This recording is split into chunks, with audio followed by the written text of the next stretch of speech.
to some, a monster to others. He hoped to start a third world war.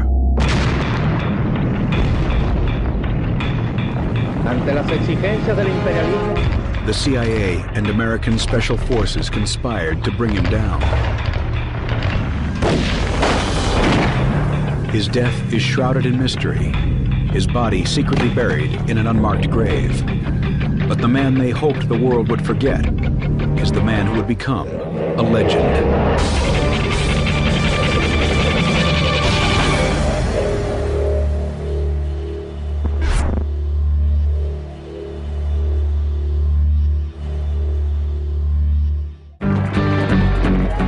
He's a man lionized by youth and revolutionaries around the world, the face on millions of t-shirts. But the real Che Guevara was not a two-dimensional image, but a complex man with an unwavering goal. Che described being a guerrilla as the highest form of humankind, someone who was prepared to sacrifice himself for an ideal. In his case, it was for the cause of Marxism-Leninism, the solution to mankind's ills, and the only way to turn around the world order from one dominated by Yankee capitalism.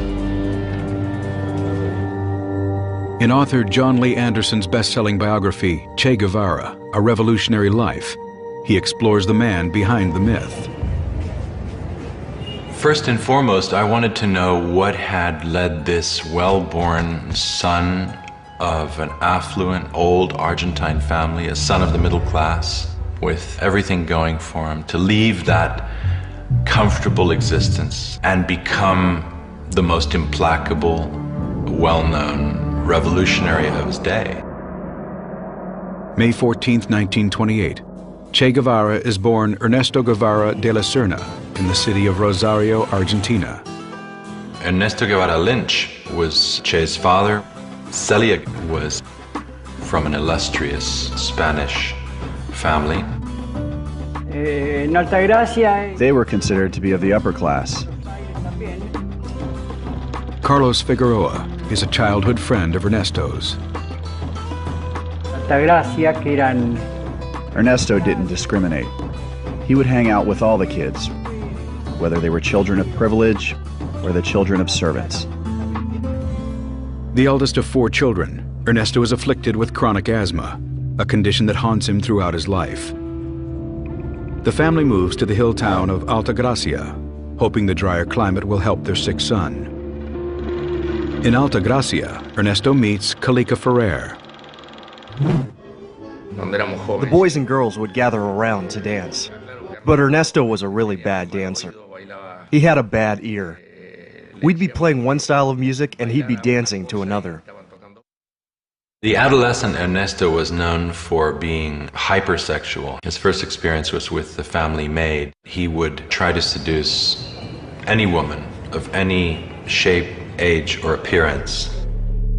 One of Ernesto's more unusual traits is his lack of hygiene, which earns him the nickname Chancho, meaning pig in Spanish. He had a shirt called the weekly shirt because he would only change it once a week. We called him Chancho, and it stuck with him ever since. But he didn't mind. He kind of liked it. Yet for all Ernesto's wild antics, he possesses a very introspective side. He was always searching for a kind of the meaning for life. He was more advanced than his peers. He read serious authors. Nehru and Gandhi and Steinbeck and Faulkner and Mussolini. He was a voracious reader. Though he enrolls in medical school, Ernesto's true education comes from the trips he takes through undeveloped Latin America. Alberto Granado was an older student. He proposed that the two take off for a journey by motorbike the length of Latin America. It was a quest to look beyond the privileged confines that were his birthright. Putting his medical degree on hold, Ernesto and Alberto head out on an old Norton motorbike nicknamed La Ponderosa II on January 4th, 1952. All we could see was the dust on the road ahead and ourselves on the bike, devouring kilometers in our flight northward. They traveled down to Patagonia and across to Chile, where La Poderosa finally gave out. Ditching the bike, they travel on foot and hitch rides on the back of trucks, heading for the interior of Chile. They traveled up to see the world's greatest open-pit copper mine, Chuquicamata, which loomed large in the imaginations of Latin Americans at the time because it was US-owned and run. It was this notion of the kind of monstrous capitalist enterprise exploiting the local workers. American companies like Anaconda and Kencop monopolized Chile's mining industry. American companies went to Latin America for two reasons: cheap raw materials and cheap wages. To a young nationalist and a young idealist of the early 1950s, it would be very hard to look upon US policies as practiced in Latin America kindly. He saw something that he hadn't seen before. He saw the face of poverty. In America, Ernesto, being who he was terribly bothered by what he had seen. le chocó terriblemente. From Chile, Ernesto and Alberto head to Peru and then continue on to Venezuela. After 7 months on the road, Alberto decides to stay in Venezuela, while Ernesto returns home to Buenos Aires to complete his last year at medical school with a new social conscience. All this wandering around, or America with a capital A, has changed me more than I thought. When he finished medical school, he said, "See, you thought I couldn't do it, but I graduated.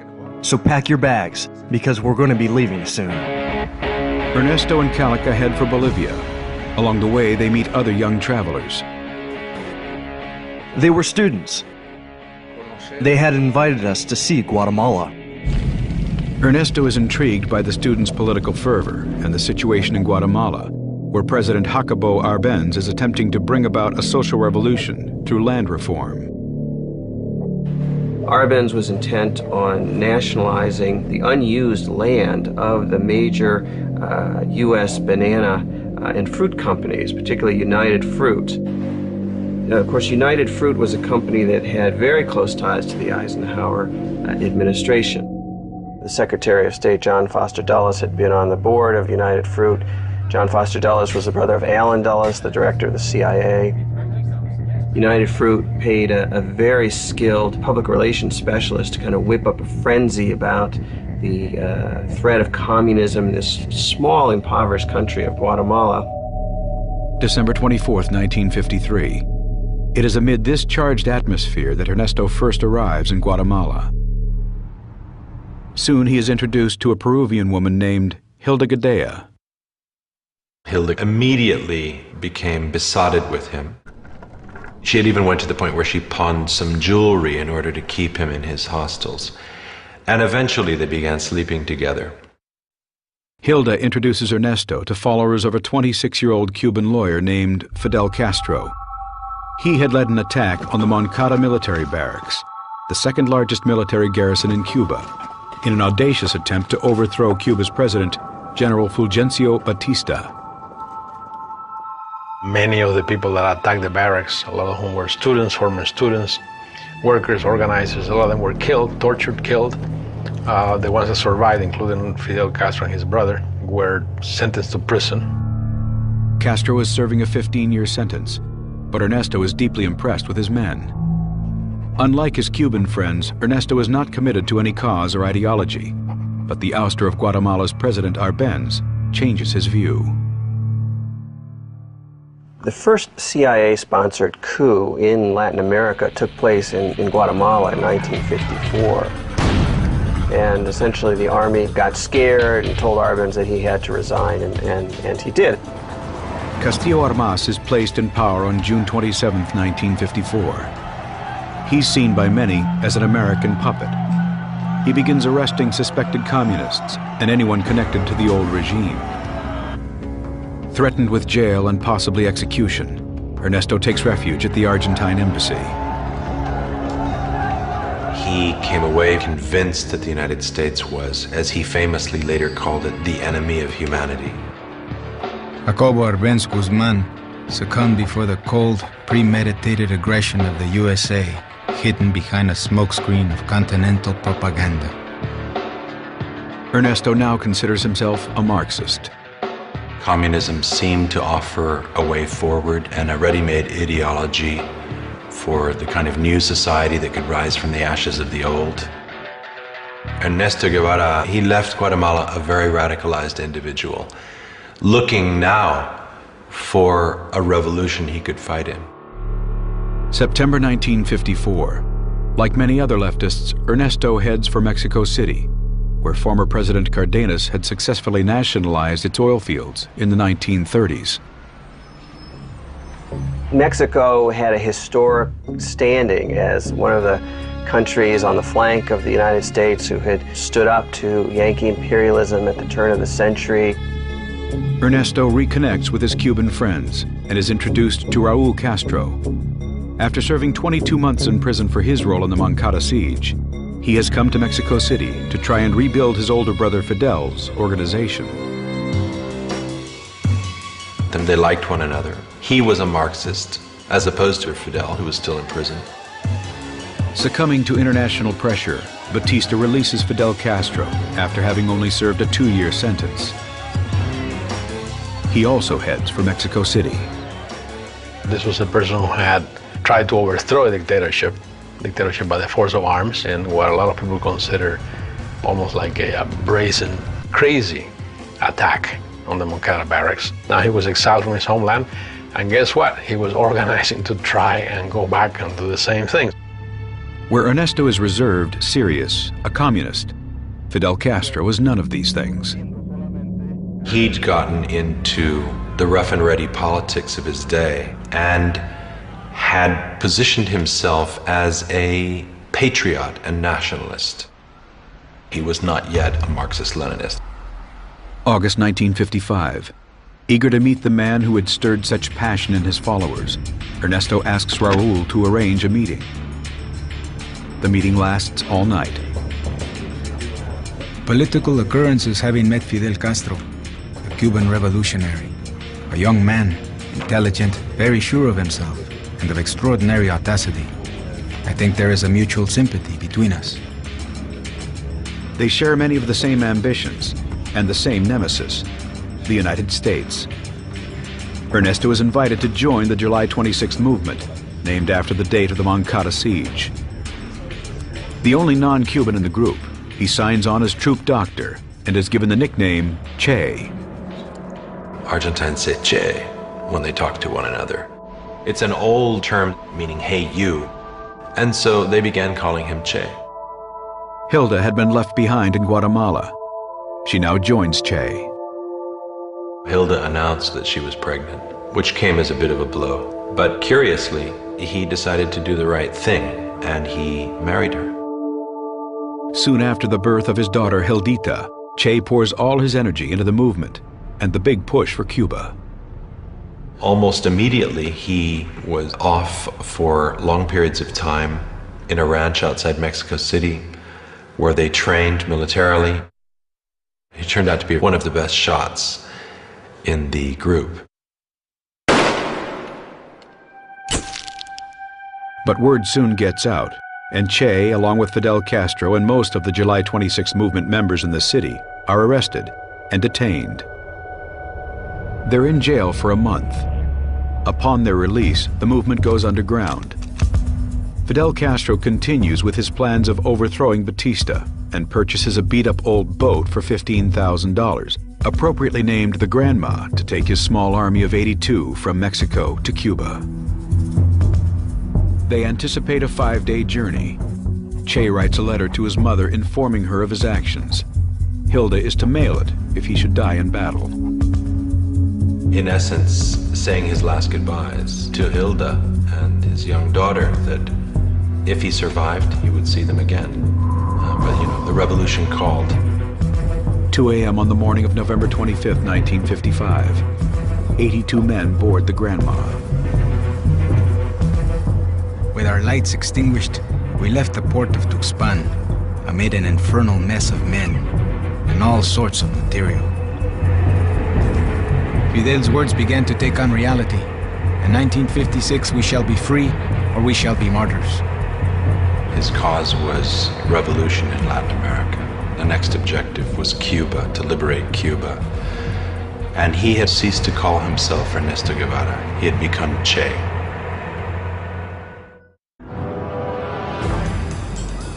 "27-year-old Che Guevara has joined Fidel Castro and 80 others on an armed expedition to overthrow Cuban President Fulgencio Batista. On November 25, 1955, the small army boards an old boat named the Granma and heads for Havana. 90 miles off the Florida coast, the island of Cuba is enjoying benefits from its booming tourist industry. Havana was the whorehouse of the Caribbean. It was a place where Americans went on dirty weekends. There were live sex shows, showgirls. It was full of prostitutes, drugs. It was a carnival atmosphere to which a lot of American tourists flocked. And there were some very positive aspects of it, but there was another Cuba, and the other Cuba was a Cuba that was basically run militarily by dictatorship. Although the Eisenhower administration supports Batista, most Cubans consider him a ruthless dictator. Fulgencio Batista was as much of a thug as ever governed a Latin American country. He was somebody who was considered beholden to U.S. economic interest, to the interests of the U.S. mafia in Cuba. The 7-day passage aboard the Granma has been turbulent. The entire boat took on an aspect both ridiculous and tragic. Men with anguished faces, holding their stomachs, some with their heads in pockets, others lying in the strangest positions, immobile, their clothing soiled with vomit. It was an unmitigated disaster. They lost their bearings, they lost a man overboard, later saved him. When they eventually reached the coast of Cuba, they landed in the wrong place. They arrive in Cuba 2 days late and in broad daylight. As the old boat approaches Las Coloradas beach, they hit a sandbar. Foundered and had to stumble ashore into a marsh. Before the troops have a chance to regroup, Batista's Air Force attacks and sends Che and the rest of Fidel Castro's men fleeing.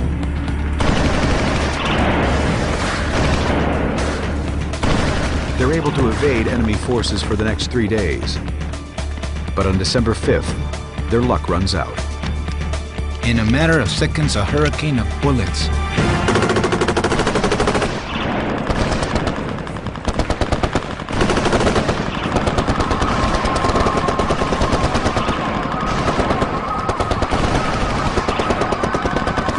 This only added to the Dantesque and grotesque scenes around us. A stout guerrillero trying to hide behind a single stalk of sugarcane. And another, without really knowing why, crying out for silence in the midst of a tremendous uproar. More than 2/3 were massacred immediately. Che was wounded in the neck. He had to make a split-second choice between taking with him his rifle and ammunition or the first aid kit. He left the first aid kit and took the ammunition. When Che finally reunites with Fidel Castro and the others, he's shocked to see how small the group is. Only 17 of the original 82 men on board the Granma, amongst them Che and the Castro brothers, Fidel and Raul, were amongst the survivors. The invasion was such a disaster that news reports initially sent out the news that Fidel and Che had died. Fidel Castro, Che, and the others regroup and move towards the Sierra Maestra mountain range. The Sierra Maestra was the mountain range nearest the coast where they landed and where Fidel planned to base his guerrilla movement. The Sierra Maestra is home to renegades, smugglers, and a hardy peasant population. Either were I or the other farmers in the area aware that there was a revolutionary movement taking place. It took us by surprise. I knew nothing about politics. 16-year-old Dario Ramirez, nicknamed Benigno, works on his father's farm in the Sierra Maestra. They arrived at my home to ask for food, and we gave them some. But I didn't help them because I sympathized with them. I helped them out of fear of repression. The strangers in the mountains are viewed with suspicion. Who are these bearded, smelly strangers with guns making a noisome intrusion into their lives? Fidel Castro tries to convince the peasants to side with him and his men. He decided to impress upon the peasants that he would bring about an agrarian reform. And he did that by basically stealing a bunch of cows from landowners and liberating them and handing them over to the area's peasants. That was a fairly popular move. Castro decides it's time to make the rebel presence felt and plans for an attack on an army outpost in the area. Che is heading for his first battle. On January 22, 1957, the rebels stage an ambush on an army patrol.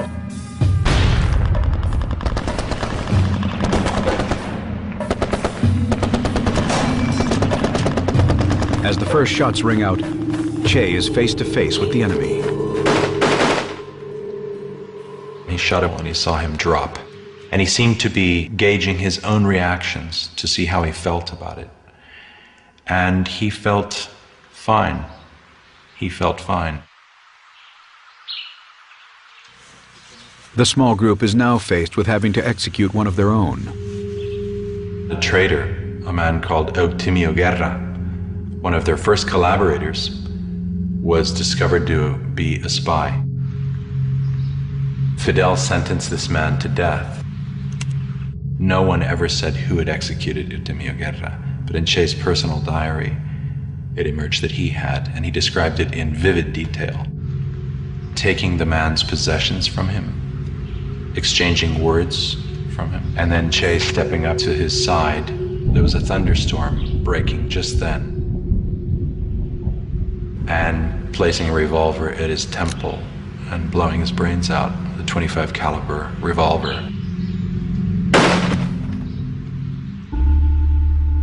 Che inspected the entry and exit wound, very much the doctor writing down that he had slept fine with what he had done. From that moment on, Che changed. War is harsh, and at a time when the enemy was intensifying its aggressiveness, one could not tolerate even the suspicion of treason. I don't know the final tally of execution victims of Che Guevara, but it was certainly dozens.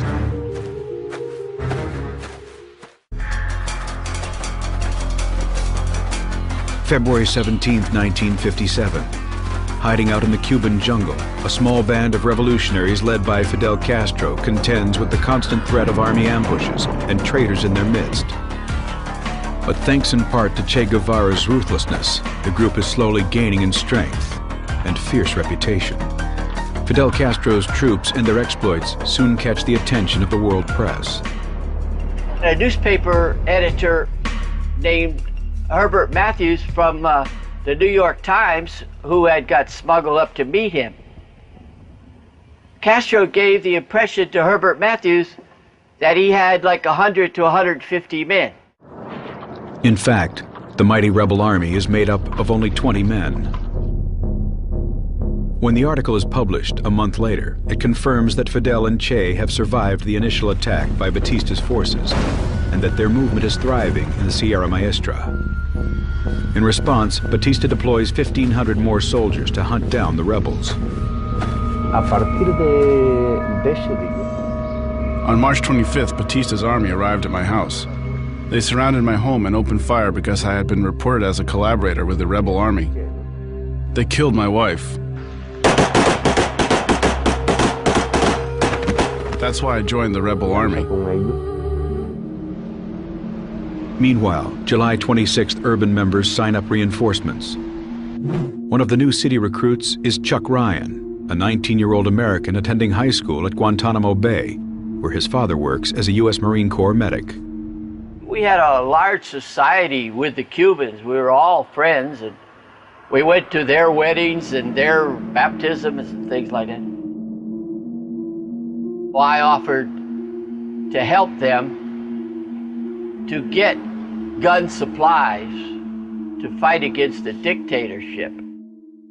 Soon, Chuck and 2 other teenagers from Guantanamo are invited to join the rebels. So we talked about it and settled a few things and left letters for our parents. The American teens, along with 50 other new recruits, are taken into the Sierra Maestra. One of the first people they meet is Che. I think that the real reason they sent Che was those men that we came with, many of them were very ill because it took us 30 hours of walking to get up those hills with those packs. There are other American volunteers. One of them is 18-year-old Don Saldini.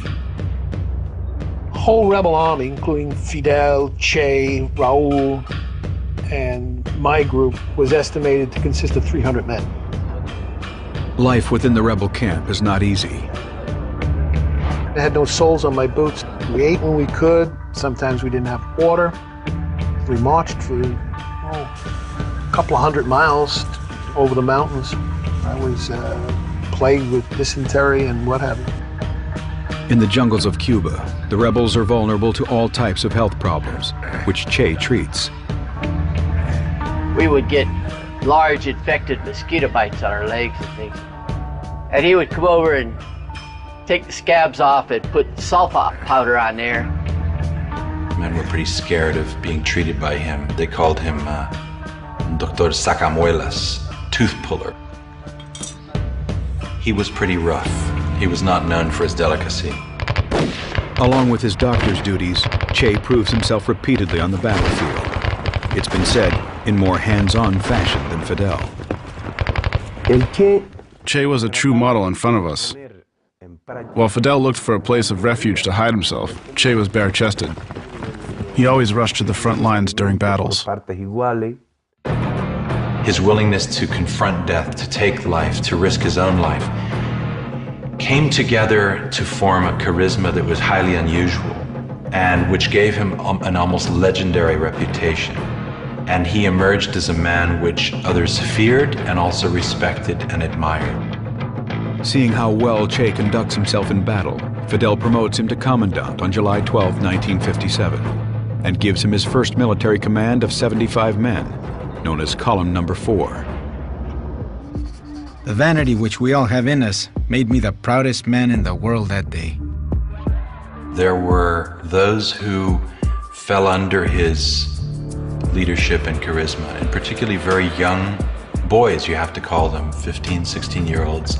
Some of them were runaways who became his disciples, and they became known as Los Cachorros del Che, Che's cubs. He was everything to them, an older brother, a father, a guerrilla leader, an instructor, very much the ideologue. He gave them literacy lessons. He wanted them to read and write. Others do their best not to attract his attention. He could punish someone for 3 to 6 days without food for something minor. This character and furious discipline of his makes me believe it was fear that we had of him. We feared that he would impose upon us a punishment. By October, Che has a new base in La Mesa. With this freedom, Che starts to organize the area, starting an armory, bakery, butcher shop, and even a newspaper called El Cubano Libre. By February 1958, they are broadcasting messages on their own radio station, Radio Rebelde. Not all the guerrillas know they are fighting a communist revolution. If Fidel had told us that it was a communist movement, all of the recruits would have abandoned him, for sure. There was a lot of concern about Castro's power and rhetoric and who he was. He was a bit of a mystery at that time. The CIA and the U.S. military continued to give Batista weapons.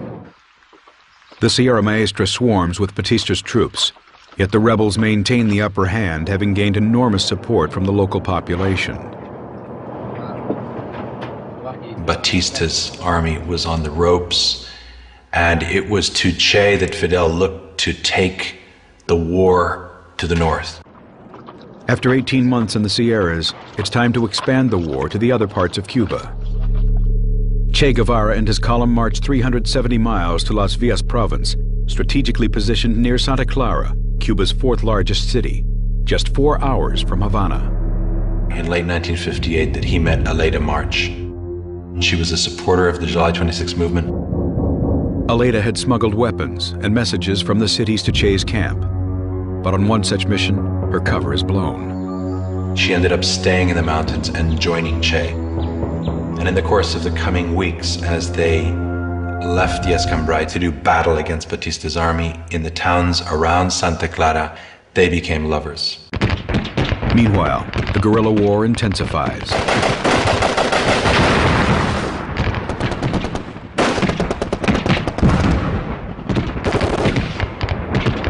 Fidel Castro and his rebel army, now of about 800 men, begin to move through Orient Province, while Che attacks army garrisons using psychological guerrilla tactics to scare away the enemy.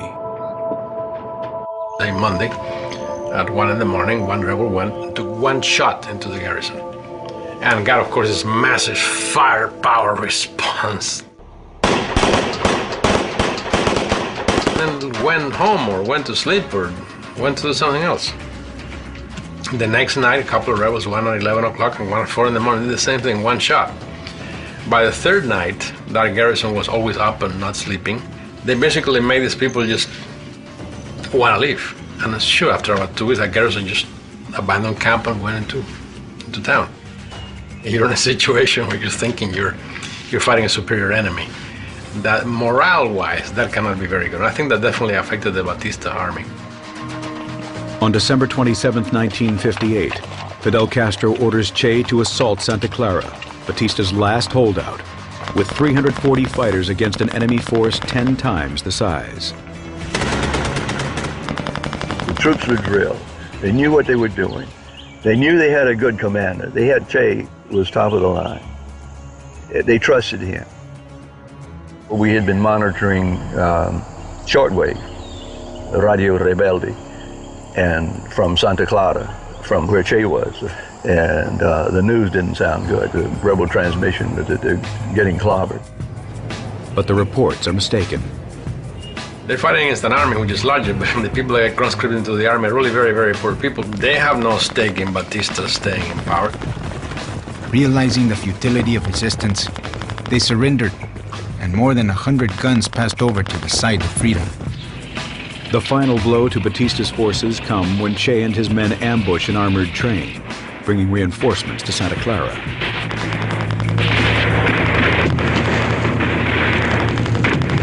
On December 31st, 1958, Batista fled Havana with his entourage and several millions of dollars in cash. As news of Batista's departure spreads, troops begin to surrender. Fidel ordered Che to march on Havana from Santa Clara, while he himself made a more leisurely victory parade the length of the island. 32-year-old Fidel Castro and his rebel army arrive in Havana on January 8, 1959. Today, all eyes, those of the powerful oppressors and those of the hopeful, are fixed on us. Che's dream is for a united socialist Latin America, a new world order that will not sit well with the United States. To attain it, Che will spread revolution across the continent. But first, more blood will be shed.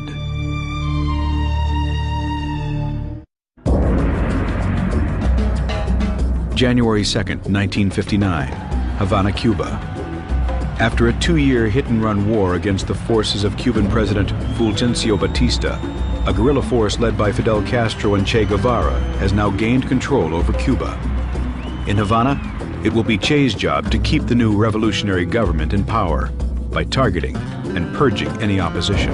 As Cuban President Fulgencio Batista flees in defeat, Fidel Castro and his rebel army make a triumphant entry into Havana. We were received as liberators, celebrated. I mean, people ran out with bottles of rum.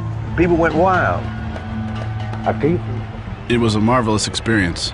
I think for the first time in my life, we were able to see the people of Cuba united with one vision, one love, and that it was the most beautiful thing you can see in Cuban history. After 2 years of living in the mountains, the rebels find the temptations of Havana hard to resist. Che had to issue stricter orders on the behavior of his young men who, arriving in Havana for the first time, finding all of these beautiful young women, in essence throwing themselves at them. It was, as Leda described it to me, something of an orgy taking place, particularly in the bushes below the great statue of Christ. Che's wife Hilda had not seen him since the guerrilla campaign began 2 years earlier. She flies to Havana with their daughter, unaware that there is another woman in his life. And immediately he told her that he was no longer in love with her and he wanted a divorce.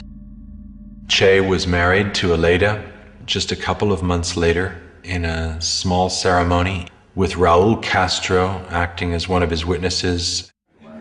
As Che puts his personal life in order, Fidel Castro begins to implement the first major changes in Cuba.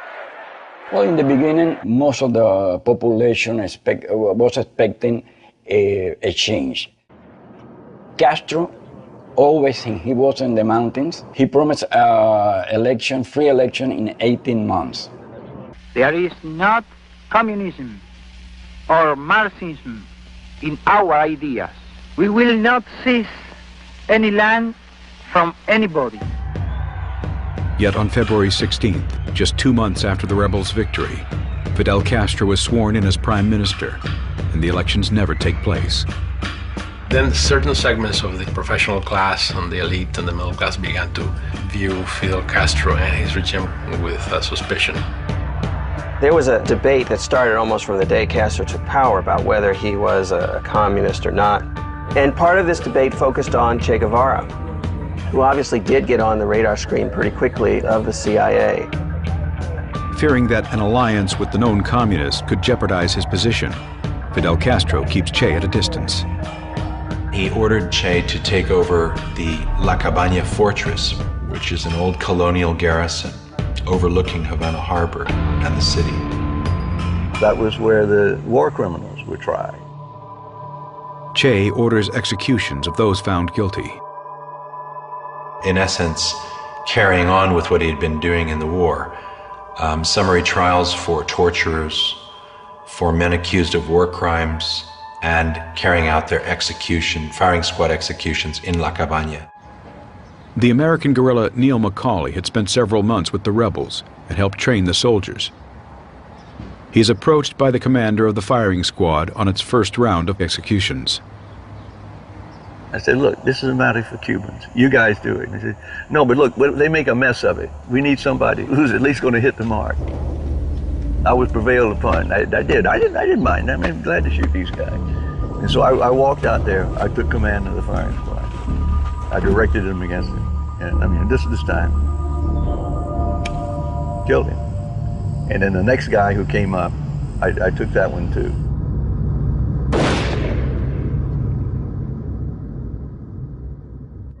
Over the next 18 months, hundreds, some say thousands of people are executed by firing squad. The killings help cement Che's terrifying reputation. Both of them, they are killers, they are murderers. Castro has killed thousands of people, and Che Guevara has killed thousands of people too. So Che was the devil. Along with the guilty, some claim that many innocent men are also executed.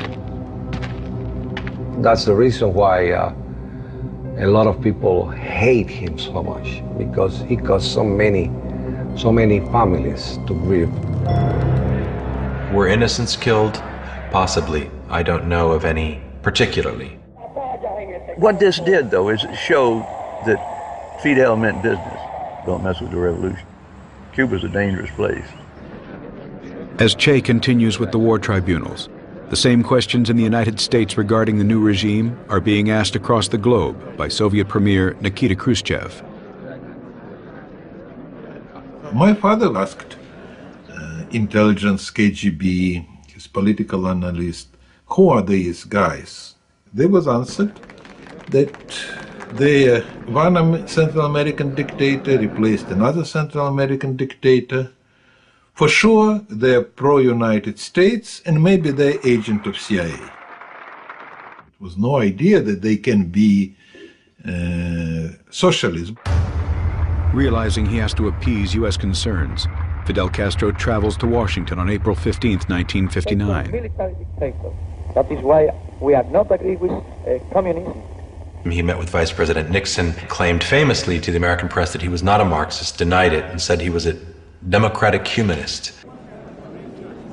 Fidel, at least in those initial months, kept everyone guessing. But behind the scenes, Fidel Castro had already aligned with Cuba's Communist Party. It'll always be an open question whether Fidel became a Marxist himself because of pragmatic opportunity or evolved over time. There is no doubt Fidel Castro is influenced by Che's ideological convictions.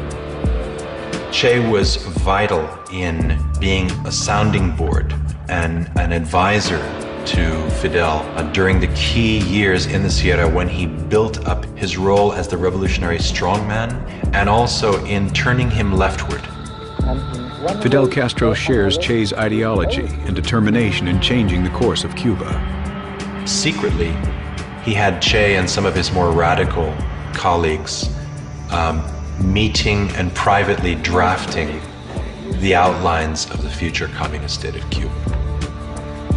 The government begins to prepare for Cuba's agrarian reform law, which calls for the seizure of private property. But before the plan is implemented, Che is sent overseas. So to American spies watching Cuba, and even a lot of Cubans, they thought that, Fidel has marginalized Che. He's gotten that radical out of the way. June 12, 1959. Che leaves Cuba to visit Asia, Africa, and Europe, and makes his first contacts with the Soviet Union. He offers them a deal the U.S. had rejected to buy several million tons of Cuban sugar. It was the rule of the Cold War, even that you don't think that these people will be your allies or your friends, but if they're trying to do something negative to your enemy, you have to help them. The Soviets agree to buy what the Americans won't. They need weapons, so Soviet Union started to sell their old Soviet tanks and some fighters, airplanes. The Soviets also supply them with oil, which U.S.-owned refineries in Cuba refuse to process. Che had a public face and a clandestine existence, which was understood and encouraged by Fidel. And rewarded by him. Che is given an important new role in the Cuban government as head of the Industrialization Department and is appointed president of Cuba's National Bank. He showed his disdain for the mercantile world and money by merely signing the Cuban bank bills. Che. To me, it was an insult to the Cuban people when he signed the first currency, and he signed Che Guevara. That was an insult. The capitalist structure of Cuba is coming to an end. Castro, he decreased the standard of living, so instead of making richer everybody, he made poor everybody. Fidel Castro signs an agrarian reform bill, and on May 7, 1959, the first seizures of large agricultural land holdings are made. The people, they start to see the reality, what's coming on. And pretty soon, the Cubans, they start the exodus to Miami. As thousands flee Cuba, Che takes on an even more radical plan. A favorite argument of Che's was that in order for Cuba to become truly politically sovereign, it had to become economically independent of the United States. And the only way to do that was to sever all economic links with the United States. The United States has billions of dollars invested in Cuba. Everything was owned by the United States. The electricity company, the ports, the mines, the twice-daily airline shuttle to Miami, the television stations. With America's refusal to refine Cuba's oil, Fidel Castro responds by nationalizing all foreign oil companies. In retaliation, the U.S. breaks all diplomatic relations. Less than 10 months later, all U.S.-owned companies are seized. Washington fights back and announces a trade embargo on all exports to Cuba. As tensions rise with the U.S., in Cuba, any opposition to the regime is viewed as counter-revolutionary and a crime. Even the practice of religion is frowned upon. Several dozen Catholic priests are expelled from the island. Over a Bible, they promise to fight until we had Cuba free or until death. And mainly the founders of that organization, my organization, they die in front of the firing squad. The killings were terrible, everywhere. I didn't want to live under a regime like that, and my wife didn't want to. As thousands flee Cuba, the stage for confrontation with the United States is set. Fidel Castro's revolutionary government can no longer be tolerated. Frankly, he's uncontrollable. That was the key. We cannot control him. You see the clear CIA memoranda saying Fidel Castro has to be eliminated and the Cuban Revolution has to be rolled back, and we need to go forward with a plan to overthrow the Castro government. As Che Guevara's vision for a socialist Cuba becomes a reality, President Eisenhower meets behind closed doors. The time for action has come. A secret war is about to begin.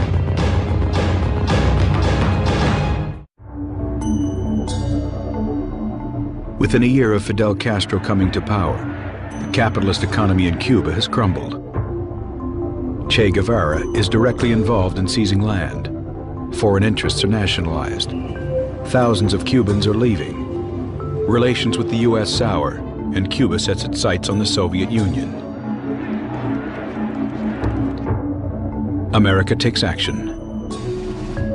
A plan has been presented to President Eisenhower, and he signs it. A covert operations program to invade Cuba goes forward.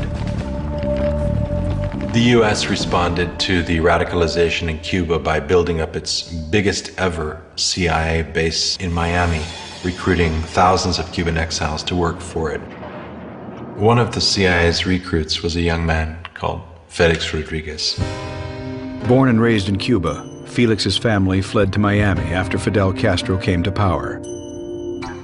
I learned that they were training camp to go and fight Castro, so I joined them. And I was then 18.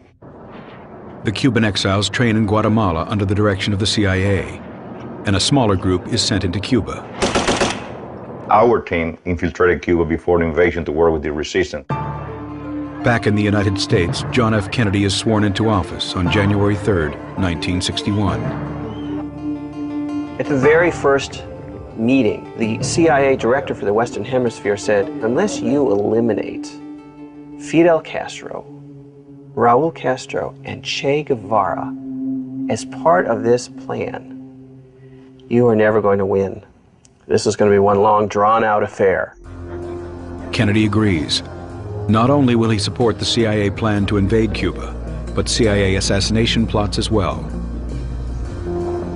So, in August of 1960, a very high CIA official named Richard Bissell authorized the CIA to create poison pills that would then be sent to mafia contacts inside Cuba and somehow put in Fidel's food.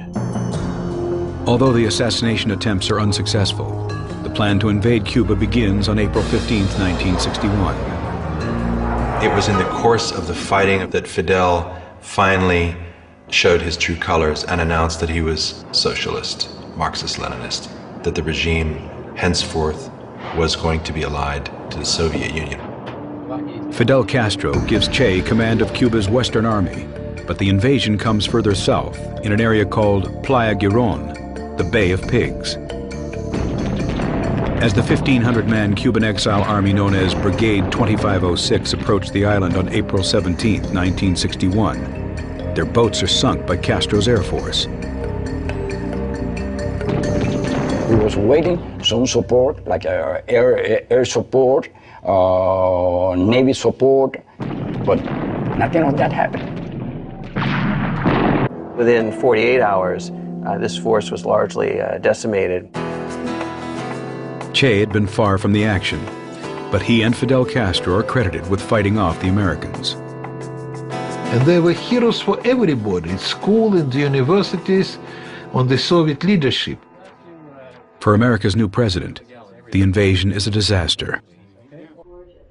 It was a famous meeting between Che Guevara and a Kennedy aide named Richard Goodwin. The first thing he said to Goodwin was, "Thank you for the Bay of Pigs. It allowed our revolution to consolidate." Before the invasion, we were a somewhat fragmented, young government, but after the revolution, our victory and the kind of nationalist fervor that your invasion caused has allowed us to truly move forward far more stronger than we had been before. It backfired in every conceivable way possible. Fidel Castro and Che are convinced that America will invade again and turn to the Soviets for protection. My father told, we cannot protect Cuba using our conventional forces. So it must be signal. If you invade Cuba, you will be in trouble because we are serious. The last discussion about deploying missiles in Cuba, it was in Che Guevara and Khrushchev. It's not long before the Soviet missiles installed in Cuba are detected. It was a very, very dangerous time. Fidel Castro and Che pushed the Soviets to launch the missiles in the event of an American ground invasion.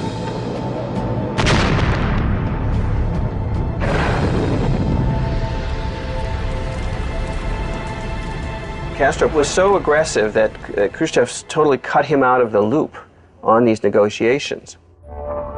Without consulting Castro or Che, Khrushchev makes a deal with Kennedy. American would never invade Cuba. We will take our missiles out. To Fidel Castro and Che, it is an act of absolute betrayal. I mean, it was Che who was the first Cuban official, face-to-face with a Soviet official, to kind of basically read the Soviets the Riot Act. Disillusioned with the Soviets, Che realizes he has to establish other strong left-wing partnerships. He finds what he's looking for in China. You have the extreme revolutionaries, Maoist, and Che Guevara, he belonged to this extreme. Che is impressed by Mao Zedong's plans to take China from an agrarian society to a modern communist one. Che wants to do the same for Cuba. He has an ideal vision of the new socialist man, one who contributes for the greater good, not personal profit. Now, in our Cuba, work is acquiring a new meaning and is done with a new joy. The idea was to create a new man who was willing to sacrifice himself on behalf of others, to build a socialist paradise through hard work and dedication. He very often even slept in his office. And even famous visitors remark finding him there, sometimes asleep on the floor. He instituted a volunteer labor program whereby on his only free day he would go off to cut cane himself. He urges his colleagues to do the same. He became renowned in Havana as a bit of a party pooper. His wife Aleida and their 4 kids are also subjected to his rigid ideology. He was austere and severe at home. He refused to let his wife Aleida have the benefits of his ministry car. She had to take the bus. If she was given a gift by a foreign dignitary, she had to return them. Che also has other more adventurous campaigns in mind. Che wanted to focus much more on international revolution. So he began to revive his hopes of extending the socialist revolution to other parts of Latin America as a way to create breathing space, open up a new lung for Cuba in the hemisphere. He began to be seen increasingly by the Soviets as a kind of dangerous radical who was pro-Chinese. They were critical of him with Fidel. Che realizes the situation in Cuba is getting complicated and starts making plans to leave. Che understood that Fidel was entirely now dependent on the Soviet Union economically, and it was up to him to sally forth and revolutionize the socialist world. To succeed, he will have to confront the Soviets, risk his relationship with Fidel Castro, and put himself on the front lines.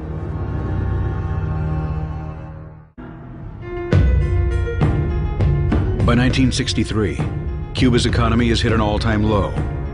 Che Guevara's plans to propel the country forward have failed. His solution is to end Cuba's reliance on the Soviets and spread the revolution around the world. Che became increasingly disenchanted with the way things were shaping up to be in Cuba as a Soviet satellite. August 1964. The Lyndon Johnson administration's attention is diverted from Cuba to Vietnam and the increasing turmoil in Africa.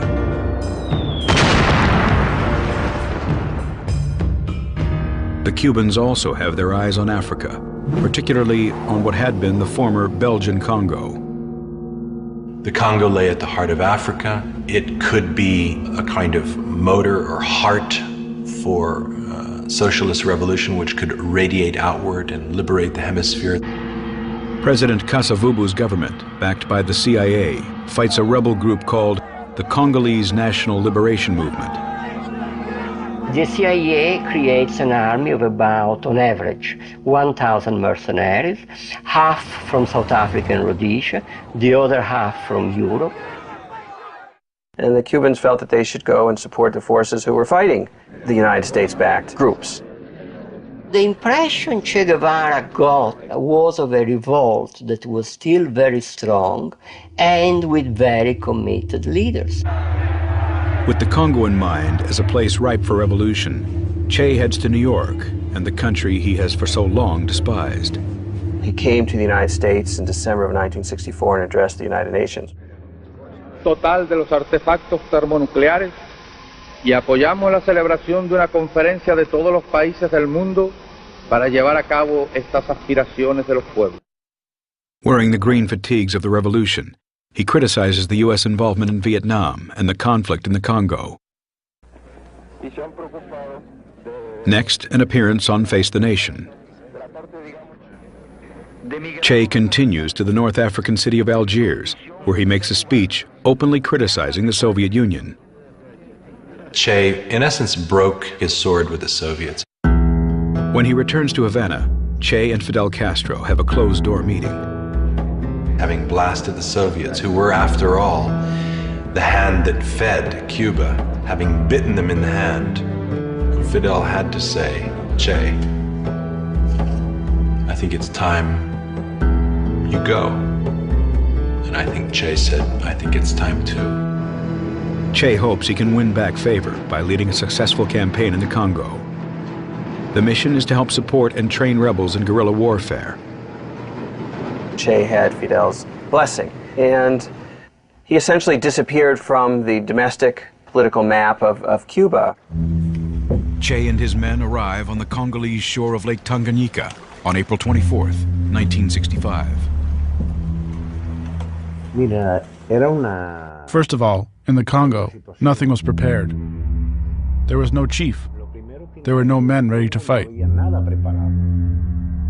In the case of the Congolese rebel leader, Laurent Kabila, he actually visited the front himself only once. Kabila arrived in a speedboat with a couple of prostitutes and several bottles of whiskey.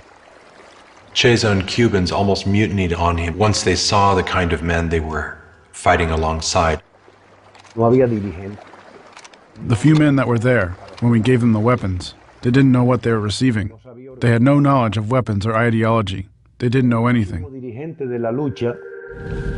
Che hopes he can get the rebels into shape and stages a few successful raids. But loses 6 of his own men in the process. Che had not been seen in almost a year. CIA believed that he had died or might have even been killed when he left Cuba. October 3, 1965. Responding to speculation that he had ordered Che's death, Fidel Castro reads a letter Che has written to him. I feel that I have fulfilled the part of my duty that tied me to the Cuban Revolution and its territory. And I say goodbye to you, to the comrades, to your people, who are now mine. I formally resign my positions in the leadership of the party, my post as minister, my rank of commander, and my Cuban citizenship. Nothing legal binds me to Cuba.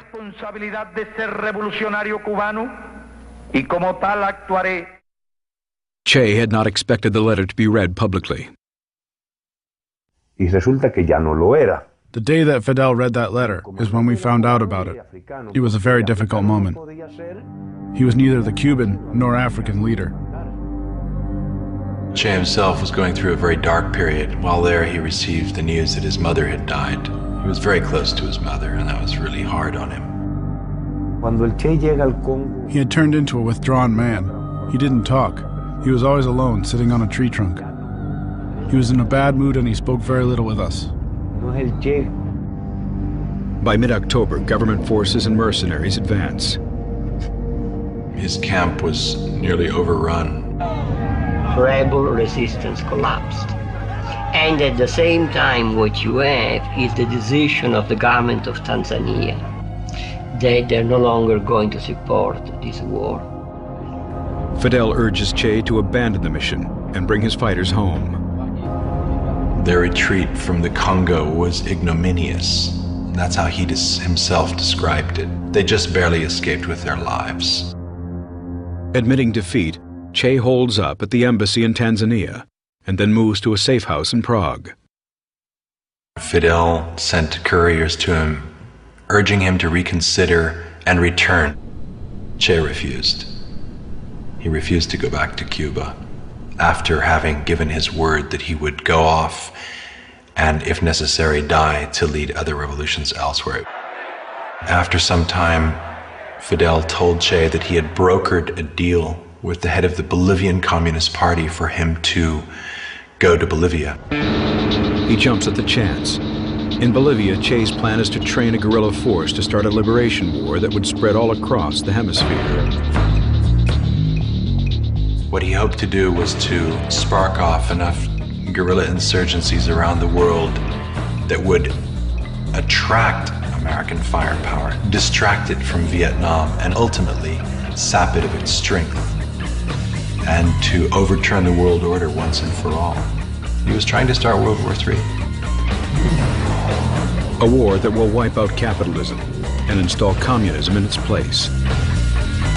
If he was successful, he'd be able to change the world.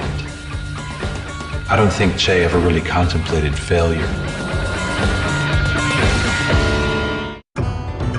After the failed mission in the Congo and his farewell letter to Fidel Castro read publicly, Che Guevara refuses to return to Cuba without a success. His plans to expand the revolution bring him to Bolivia. November 1966. Che arrives in La Paz in a convincing disguise. Che had all of his hair plucked out one by one, and an identity was created for him as a traveling salesman, a man in his mid-50s. He makes his way to a base in Nancuazú, where he meets Loyola Guzman and other members of the Bolivian Communist Party.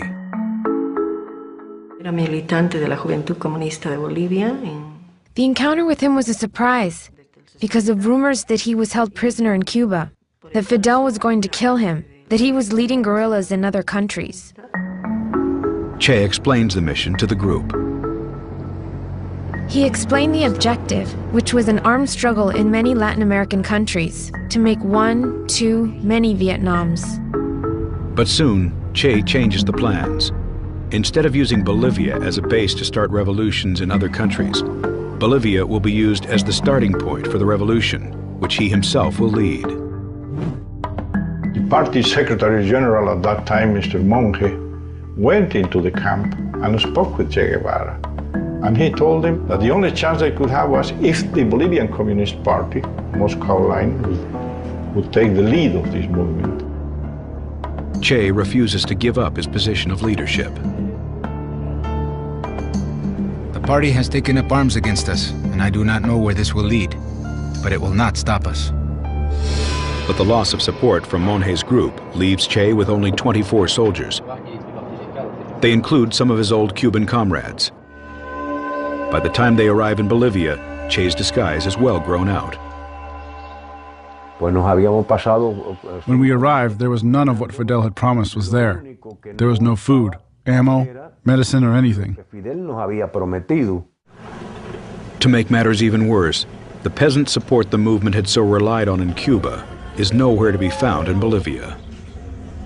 We had a land reform in 1952, so every peasant was the owner of his own piece of land. We had a democratic government and we had free press. The Chaco region of Bolivia, where Che has chosen to begin his campaign, is also unwelcoming. There was no vegetation, no animals. There were no farmers. Yet Che continues with his plans. If he could succeed in Cuba, he could do the same in Bolivia. March 19, 1967. Che and his men are joined by a few old acquaintances. They include French Marxist Régis Debray and two longtime supporters of the revolution, artist Ciro Bustos, and a former East German spy and suspected KGB operative named Tanya. Firmly committed to the communist cause, Tanya is the only link between the guerrillas and the outside world. Tanya was the one who searched for everything before starting battle, from clothes, shoes, food, ammo, and everything. She quickly mobilized and got everything. She reached the highest levels of the Bolivian government. But on one trip to the jungles, her cover is blown.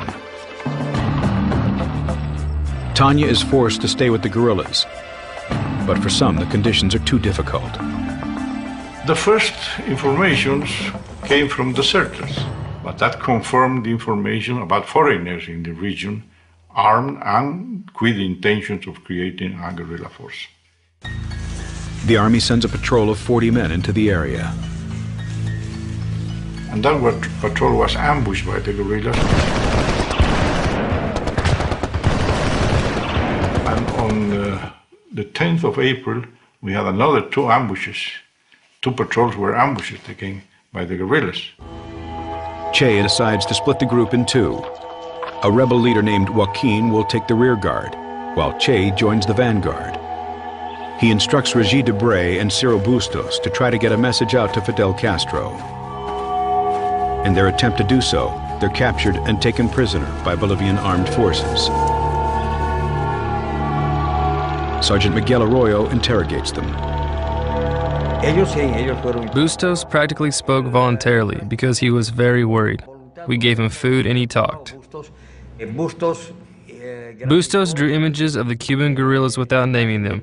And that's when they were able to see Guevara's profile, with the beard and his pipe. Régis Debray confirms Che's identity. When he resurfaced in Bolivia in 1967, you see the CIA intelligence reports saying, well, I guess we were wrong in thinking that he might have been dead these last several years, because it appears that he's alive and well and promoting revolution in the jungles of Bolivia. The CIA sends a couple of agents to Bolivia in June 1967. One of them is Felix Rodriguez, the man who at age 18 had trained for the Bay of Pigs and had volunteered to assassinate Fidel Castro and Che. The Bolivian government was sure that he was trying to promote the guerrilla in the area. With evidence of Che trying to start a guerrilla war in his country, Bolivian President Barrientos starts a propaganda campaign against them. They would say that if we went out, we would be mugged and raped by guerrilla fighters. That's what would be rumored. With Che Guevara back on the radar, America begins to gear up to help the Bolivians. It is absolutely clear that the CIA made this #1 priority in the summer of 1967. Lyndon Johnson was monitoring day by day the progress that was being made in tracking down and eliminating the great revolutionary Che Guevara. A legacy of Kennedy's presidency is the creation of an elite counterinsurgency group known as the Green Berets. They are deployed to Bolivia. The mission was to train from scratch a Bolivian Ranger battalion, specifically trained in tactics, to go after Che Guevara and his guerrillas. 800 Bolivian soldiers are selected and trained at a camp called La Esperanza. Metódicamente, ¿no? We were like kids in a toy store, practicing with real war munitions, particularly machine guns, rifles, hand grenades, rockets. They were willing students, they were enthusiastic. They turned out to be good soldiers. As things heat up in Bolivia, Che decides it's time to leave, but not without all his comrades. It's been 4 months since Che's column has seen the rear guard. They had stayed behind at base camp with the sick, including Tanya. She was physically in pretty poor shape. She had a uterus cancer that was eating her, and there was a report from the guerrilla that she was delaying the movement of the guerrilla because she could hardly walk. Che wants to link up with the group to make their way towards the Andes for their final escape. Only days apart, both groups begin to move separately towards the Rio Grande. On August 31st, Joaquin's column gets there first. And they contacted a peasant to show them how to cross the river. But the peasant betrays them and informs the army exactly where Joaquin plans to cross. And when this group was crossing the river, we ambushed them and killed them, including Tanya, the only woman on the group. She was shot through both arms, went through the whole body, and her body went right into the water. And basically, the whole guerrilla was annihilated with the exception of 2 guys.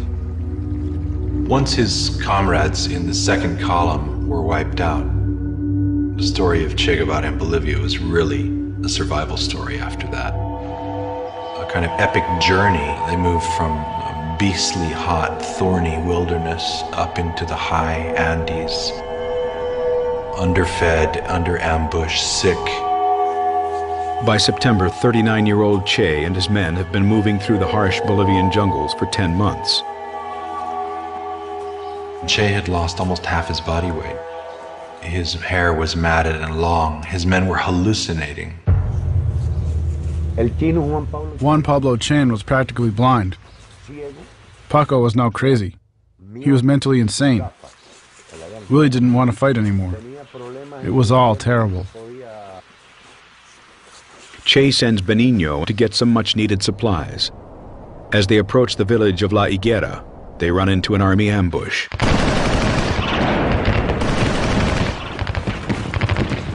We automatically went from 22 men to 17. We lost 3. They got me. The bullet entered here and stayed here by the medulla. I was able to return to where Che was located. Wounded, sick, and exhausted, the guerrillas move slowly through a ravine near La Higuera. On October 8th, they're spotted by a local farmer who reports back to an army officer. The 2nd Ranger Battalion is immediately deployed to the area. Everyone had to get their weapons and get ready. One of the columns was so large that it had 650 soldiers transporting during the night.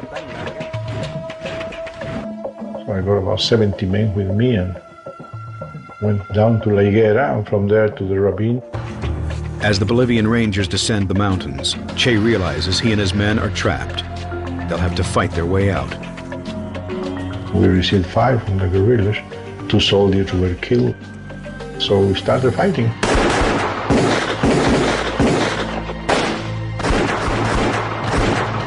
The guerrillas are clearly outnumbered. Some of the guerrillas were killed. Che himself was wounded, and his rifle was literally shot out of his hand. He was incapable of firing it. A Bolivian guerrilla named Willie comes to his aid, trying to lead him to safety. I had 2 soldiers for security about 15 meters up. They had seen these 2 guys trying to get out of the ravine, coming slowly, and they waited. They were right up to them. The two guerrillas have nowhere to run.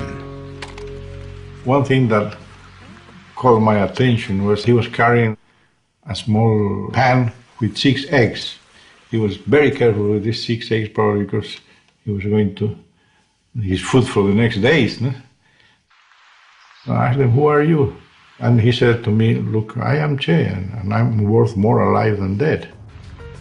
It has taken an army to catch him, but Che Guevara has finally been caught. The Bolivians are hungry for blood, yet the only ones who can save him are the ones who Che hates the most.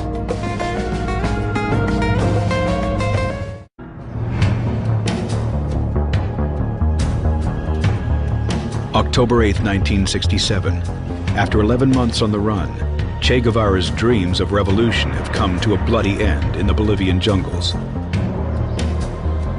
We knew Che had been taken prisoner. We planned an escape, to get out and report what had occurred, the truth about Bolivia. With most of his men dead, Che and Willie, a rebel soldier, are escorted out of the ravine. I gave him a soldier to lean on, and he walked all the way. It's an arduous hike. It takes several hours, and they took him to La Higuera, where he was placed in the little mud-walled schoolhouse there. They had put Che in the place where I worked, and they guarded him in a very responsible manner. Curious, local school teacher Julia Cortez asks to see the prisoner in her classroom. He was an extraordinarily handsome man. He wasn't the man depicted to us. Black, ugly, evil. His eyebrows, his nose, his mouth, all of his features were perfect.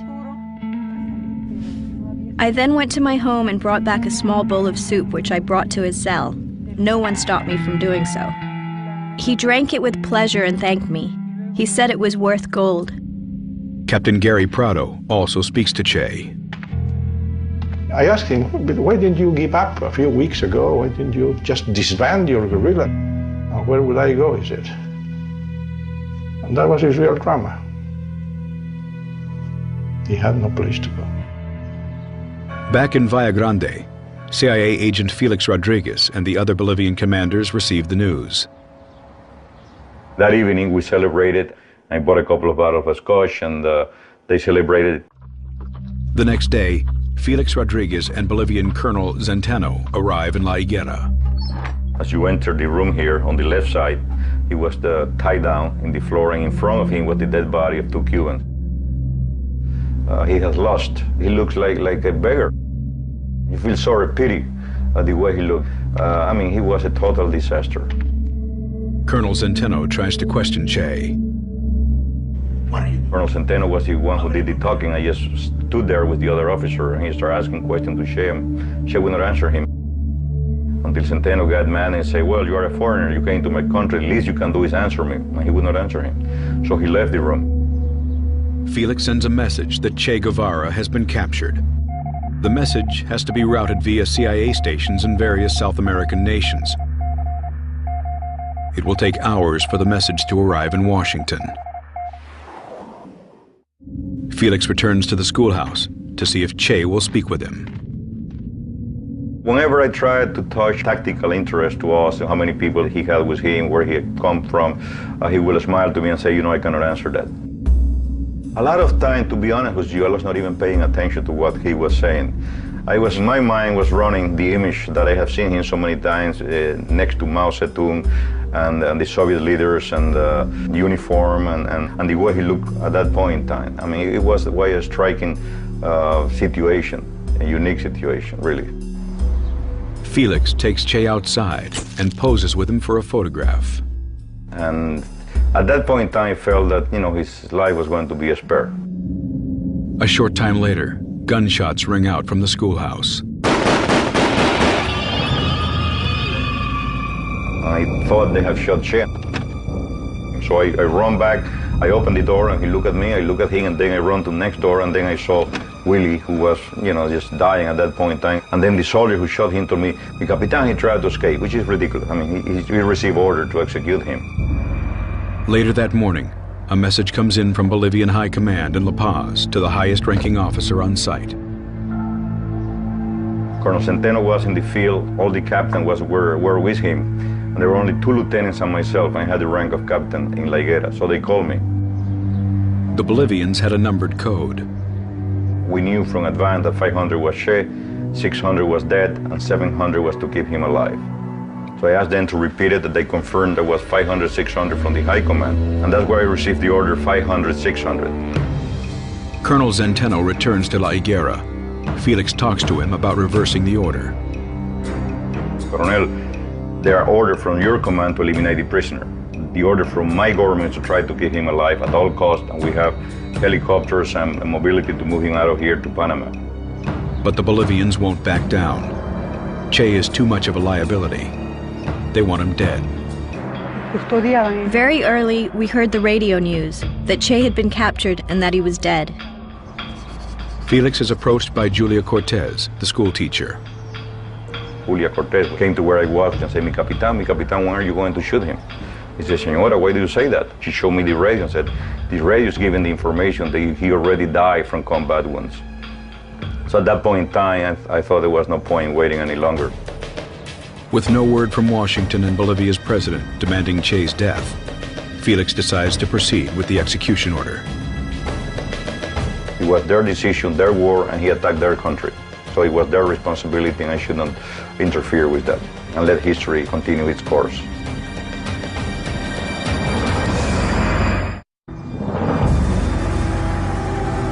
Only a day after Che Guevara's capture, the Bolivian government orders his death. News reports falsely claim he has been killed in battle. Held in a cell with the dead bodies of his comrades, Che Guevara awaits his fate. 12:30 p.m. on October 9th, CIA agent Felix Rodriguez enters the schoolhouse. He was sitting in the bench. I stood in front of him and said, Commander, I'm sorry, I tried my best. He turned white like a piece of paper. But he composed himself and said, it's better this way. I should have never been captured alive. And I asked him, if I can send a message, do you want anything for your family? And then he changed and said, and if you can, tell my wife to remarry and try to be happy. Che stood up. He thought that Rodriguez was going to kill him then and there. Felix told me that he then embraced Che as a gesture to a kind of noble enemy, said goodbye, left the room. Rodriguez went out and asked for volunteers. Mario Turan, a young sergeant, steps forward. Came to where he was because I knew he was to be executioner and said, look, don't shoot from here up, shoot from here down because he's supposed to die from combat wound. Turan enters the cell, ready to execute the rebel leader. When he sees Turan entering the room, he knows that this is the man that's going to kill him. You know when you look into your murderer's eyes. He knows he's about to die. When Turan came in, he said, shoot, coward, you're only going to kill a man. In other words, you're not going to kill my ideas. Turan fired several bursts into Che, and the first seemed to hit his arm. Che fell on the ground and bit his hand hard to avoid crying out. And then Turan finished him off with another burst, something like 9 bullets that entered his body. The fatal bullet entered his thorax, and he asphyxiated on his own blood. Captain Gary Prado and Captain Celso Torrelio came down, and we all came into the room. And then Gary Prado said, Mi Capitan, I think we have finished with the guerrilla in Latin America.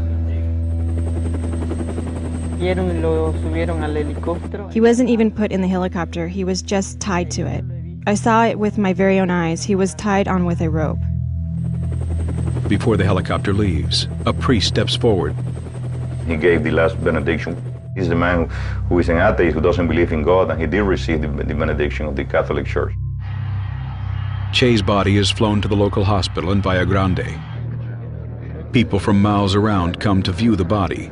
One of them is local portrait photographer Rene Kadima. Dice mi inteligencia, ninguna persona When I went in, there were about 10 soldiers guarding Che. I got on top of the washer to get a good angle, kneeled a bit, and took one of the best pictures circulating the world, I'm told. That evening, Felix meets with the top brass of the Bolivian army.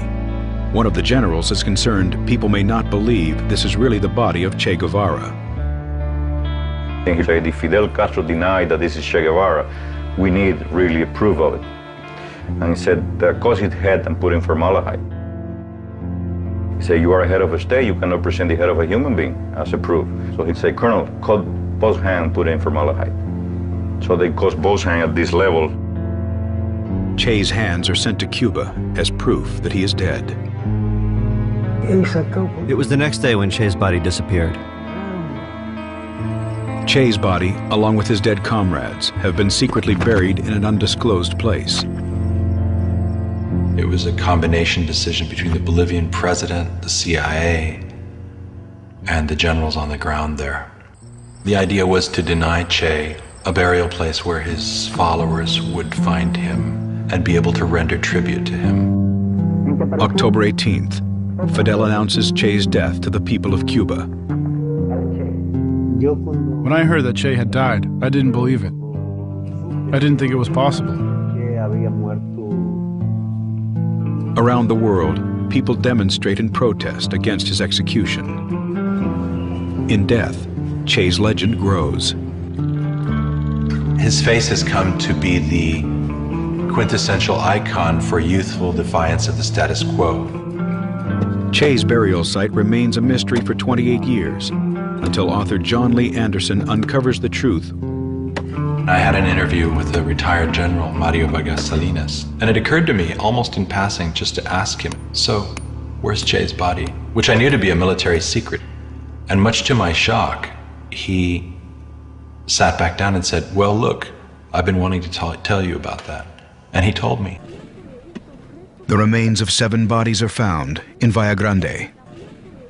And I'll never forget going to this pit, and they just told me under their breath, they said, John Lee, that's him. You're aware that you're looking at a crime scene that an entire state had tried to cover up. And so you feel history just wash over you, and I felt great about revealing that history. Che and the others are finally laid to rest in a tomb in Santa Clara, Cuba, on the 30th anniversary of his death. His beautiful martyrdom helped play out in nurturing and encouraging future generations of revolutionaries in Latin America and elsewhere. Yet Che's only real success as a revolutionary had been in Cuba. The problem is that he failed, and none of the things that he wanted to change have been changed yet. Most of the people that had contact with Che Guevara and helped him in any sort of a way really paid the consequences. From the whole group in Bolivia, only 3 of us survived. 3 of us Cubans. I am in part glad that Che did not live to see all the things that are now going on in Cuba. Because he would die of a heart attack, rage and disgust. Benigno now lives in exile in Paris and is considered a traitor in Cuba. Che is still remembered in Bolivia. Its socialist president, Evo Morales, is a critic of the United States. If we had a Che Guevara today, we would easily be undergoing huge transformations. His principles for life, sovereignty, for Latin America, for the people, it is these principles that we share and take with us as we go forward. Now is when we need a Che. Not so much for the armed force, but for the defense of humanity. Nobody talks about guerrilla warfare anymore today. It's all terrorism. It's not Che Guevara, it's Osama bin Laden and people like him. Che was almost a purist. He didn't agree with terrorism. There were no car bombs in Che's world of war. There were no suicide bombers. There was the idea of noble sacrifice.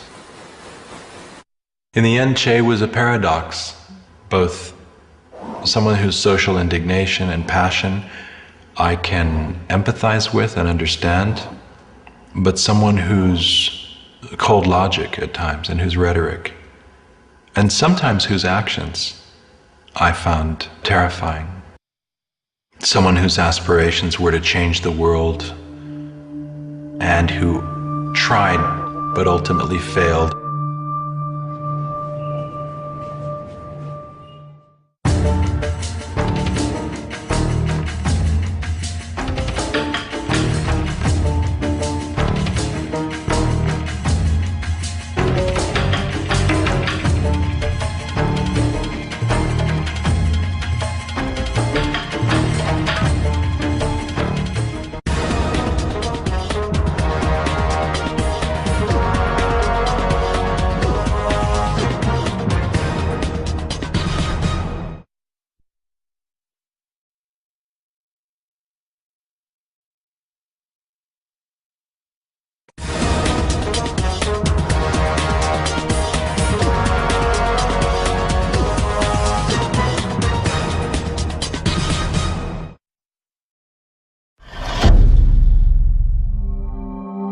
Thank you for watching The Amazing TV. Don't forget to subscribe.